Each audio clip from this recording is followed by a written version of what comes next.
Today, we have guest star. Ela. Hola!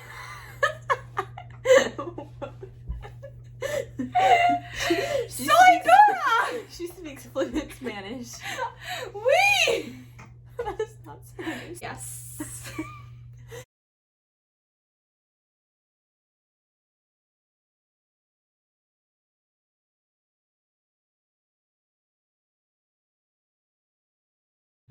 Okay, so we're gonna start with our least favorite books and work up to the best books we read this summer. So, starting out with my least favorite book is this one called Flawed. It was definitely for an audience about like 5 or 6 years younger than me, so I just wasn't interested in it. It's about this girl. It's like some dystopian society, and if they do something wrong, they're marked as flawed, and like this perfect girl becomes flawed. So it was very childish though. So I was not a fan, like 3 out of 10. So my least favorite would have to be this book called A Touch of Darkness. It's based out of like Greek mythology, but obviously not factual Greek mythology. And it's about Persephone and Hades and some sort of like a romance between them. It's very promiscuous, very raunchy. And I wasn't really expecting it because it actually had a good plot line, but I think the fact that she made it so centered around like things related to that, it took away from the actual premise of the book, which is the only reason why I would rank it as my least favorite. Other than that though, it was a pretty good book. My next least favorite book, I feel bad because Ela gave me this book and she loves this I book. love the series so much. But it wasn't my type of book. It's called The Wrath in the Dawn. It's about this girl. So her friend is volunteered to be married to a prince, and then she gets killed. The prince, yeah, he's killing everyone that he marries. He's marrying like a girl a day and killing them. So then the main character, what's her name? I forgot. Shahrazad. Sorry guys. Shahrazad. I'm just gonna say Shahrazad. Yeah. So anyway, she decides she wants to be the next one to marry this prince to like get revenge and like try to kill him so she can like redeem her friend or something. Yeah. But then she ends up falling in love. And then the story picks up a lot. I personally don't understand why Nicole doesn't like the book. I think the best books, in my opinion, are the ones that are sort of slow at the beginning and then pick up insanely in the middle, and then the next book is just amazing. It's just a really good book. I really liked it. Definitely one of my like top favorite books I've ever read. So I was very hurt and disappointed. I was like crying to bed at night when Nicole said she didn't like the book. No. My next book, is Pride and Prejudice. But the only reason why it's ranked as one of my lower ones is because classic literature is kind of hard to understand sometimes. It's just hard. It takes so longer to read, even though you can see this is a relatively shorter book. But I do like it. I also liked the rendition of it on TV too. I think it's a good show. But I do recommend this book if you really are interested in classical literature and Jane Austen's work, because it is a very good book. So definitely recommend it. Same thing with Jane Eyre too. But yeah, it's a really good book.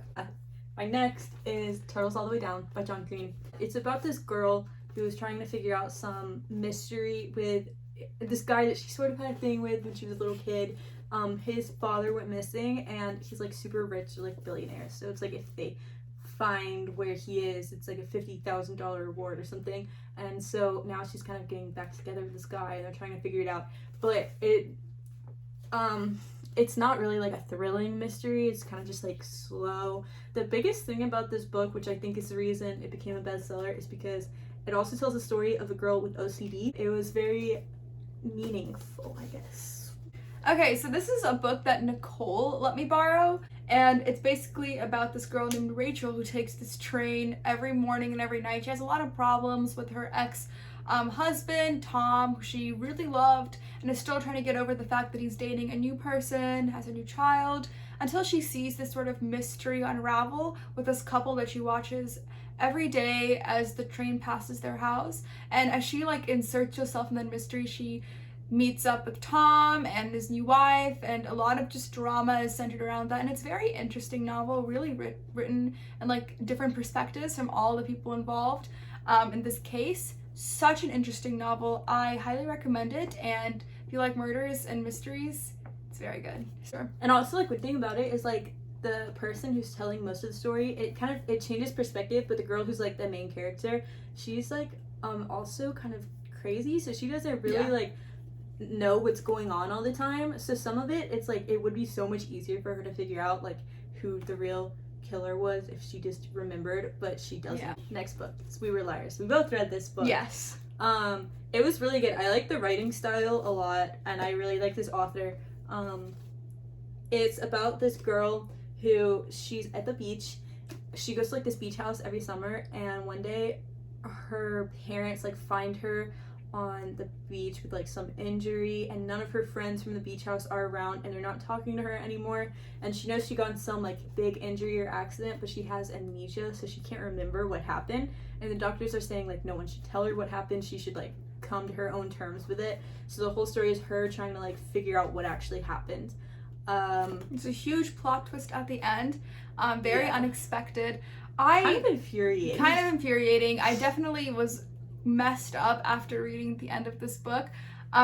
We both liked the book. I personally felt like the plot was kind of underdeveloped though, and the main character, I didn't really vibe with her. She was kind of dramatic and needy and just wanted attention all the time, even though she didn't have amnesia, but whatever. I'm just telling you, just about her, I just didn't like her that much, okay? And the author didn't develop the relationship between her and another character that was really important. They should have developed it more. I think that would have really like enhanced the story. And also just there were so many like holes in the plot line. Like there are times where the reader was extremely confused, or at least I was extremely confused, where you shouldn't be confused. A character that was really important. They should have developed it more. I think that would have really like enhanced the story. And also just there were so many like holes in the plot line. Like there are times where the reader was extremely confused, or at least I was extremely confused, where you shouldn't be confused. And there's a difference between having like an element of surprise and just not developing the plot line, and leaving the reader confused. And so that's why I didn't really like it with the book, but I did like the concept. And the ending was incredibly amazing and horrible at the same time. Yeah, the ending, literally, I would have never guessed the ending. Guessed that. Like, I was guessing some other things. Never would have thought the ending. But it was a little bit infuriating at the end. I was like, why? Yeah. You'll understand it if you've read it or when you read it. Okay, so this book's the selection series. I'm currently reading the third book, which is called The One. Nicole let me borrow them. Such a good book. Incredible. The reason why they are not my first one is because, again, there were just other books that I just loved even more. But these are just such good books. It's basically about 35 girls, including the main character, being selected in this like kingdom for a sort of selection process, hence the name selection, to marry the Prince Maxon of this kingdom. And this girl who's the main character was not expecting to get selected because they have different castes. It's a caste system, and she was one of the lower castes. So as she goes through the process, she meets the other girls, meets Maxon, and crazy things happen, and it's just an incredible book. 10 out of 10. 100 out of 10. 14,000 out of 10. Yeah. Next book that I read online, so I don't have it with me, but it's called Genuine Fraud. It's by the same author who wrote We Were Liars. It's really interesting because it starts in chapter 18 and then it goes backwards. So it's kind of interesting, really confusing at first. It's like, at first it's like telling a story of this totally normal girl, and as it goes backwards you realize it took a lot for her to become a normal girl, and it's really, there are a lot of plot twists. It's interesting, but also confusing, but I would still recommend it. Probably, I would give it a solid 8 out of 10. So, Nicole and I both read this book, and you didn't finish it, but it was very close, as you can see. They both die at the end. I loved this book. It's ranked 3 out of everything I've read for a reason. It's basically about how this company called Last Friend Inc. and this like society calls people on the day that they die and tell them like, hey, you're gonna die today, so live your best life in this one day because you're gonna die like at any time, like unexpectedly. And so it follows the story of these two boys throughout the novel, how they both get their last day call on the same time in the morning, early morning, and how they meet up and they do these crazy things and discover themselves, you know, before they die. And it's incredible. There were a few plot twists, but not like, oh my god, plot twist kind of plot twists, but Obviously the title kind of gives away what happens at the end, and you might think like, okay, it's not a good book because of that, but it honestly just makes it better. You will love this book. It has a lot of different concepts, action, romance, just crazy. It's just amazing. I can't express how much I love this book. Yeah, it was a good book. It was sort of like Catcher in the Rye. Have you read that book? I've read a little bit of it, yeah. It gave me Catcher in the Rye vibes. It was a good book. It was just very sad.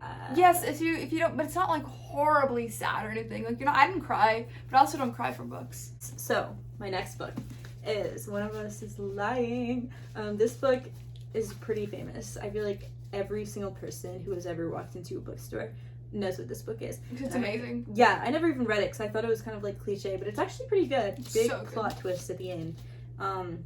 It's about these 4 kids who get into detention, and then somebody dies in detention, and they're blaming those kids who were in there, and it shifts perspective between all 4 of them. So it is very interesting. Lots of plot twists. I would recommend this book and the sequel, One of Us is Next, and incredible, immaculate. I love the way the author is so talented with these mystery books. Like, as you can tell, Nicole and I both love these kinds of mystery books, and they are they're such good books. I highly recommend you read it if you haven't already. Okay, so my second favorite book is called We All Looked Up, by Tommy Wallach. I don't know if I said his last name correct. Very good book. It's also sort of a book where the characters know that something terrible is going to happen because they find out this asteroid is hurling towards the Earth, and so they again try to experiment and live their best lives. I just realized how similar this and they both die at the end are, but not similar in anything else. I mean, this is an incredible book. It's heart-wrenching, it's mind-boggling, and honestly, there are a lot of plot twists. I was really happy with the ending because they were all ready for whatever was going to happen, and they all changed. They became better people. They achieved whatever they wanted to achieve. They went out of their comfort zone. So it's also very empowering, and I do recommend you read this book, especially if you like a good thriller, mystery, romance, all those kinds of different genres mixed together. This book is the perfect embodiment of that, so I do recommend it a lot. Okay, and my second favorite book I read this summer is The Betrothed. It's by the same author as The Selection. It's about this girl, and she the king of this place has fallen in love with her, and they're gonna get married. They're basically engaged, but she doesn't love him back, and it sounds so cliche, but it's the ending, so good. I also read the second book of this series, but I read it online, so I don't have it. So good. This is both of our top favorite books. Drum roll, please. Wait, you gotta hold up yours. Okay. Ready? A Good Girl's Guide to Murder. She has the second book. I have the first one. Incredible. Immaculate. These books were amazing. The fact that this author is so talented, she can craft a really complicated murder solved by this senior in high school is just mind-boggling to me. I can't even get over the talent. I could read this book all day, every day. It's so good. Yes. We're very passionate about it. We're so passionate, and we read the first book, the second book, and the third book is coming out in September of 2021, so pre-order it soon before it gets sold out on Amazon. It's so good. Hang on, okay. She teams up with... We're having issues not spoiling this book. She teams up with the brother of the alleged killer, who killed himself. So yeah. She teams up with that brother. After killing the actual victim, I forgot her name. Andy Bell. Yeah. People say that this her boyfriend Sal Singh murdered Andy Bell, but Pip, the main character, doesn't believe that happened because she met Sal Singh and she really liked him when she was younger, so she was like, he's my role model, how can he do something like that? So she teams up with Sal Singh's brother, and they try to investigate this case to kind of prove Sal innocent.